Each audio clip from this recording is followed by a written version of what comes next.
Jikalau terkena pada diri sendiri, sanggupkah anda melaluinya? Apakah kesudahannya? Sila bantu dengan komen anda. Ini adalah kehidupan seorang anak muda yang berlaku di Subang Jaya, Selangor ketika beliau masih aktif pengajian kolej jurusan perakaunan. Sakit badan lah.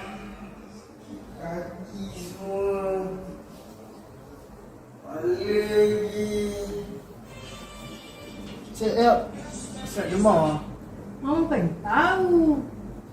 Mama pengen tahu. Tadi cakap tak selesa. Nak ubat ke?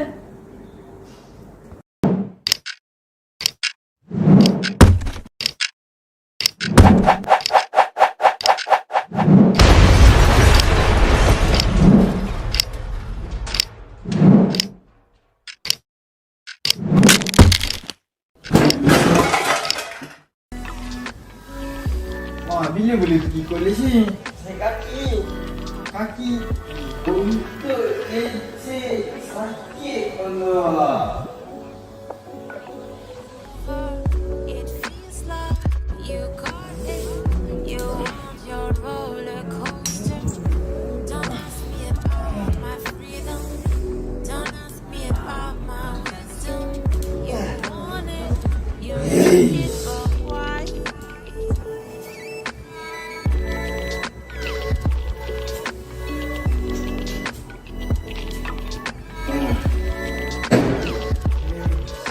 Apabila pun oh tak sudah bawa bertenang sayang.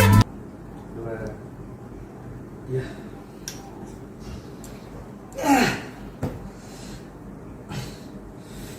Ye. Carilah seorang jaga.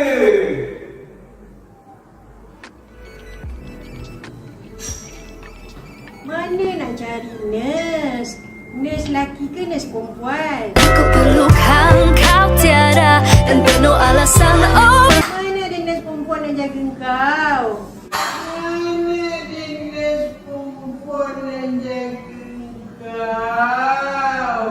Carilah nurse lelaki. Carilah nurse lelaki.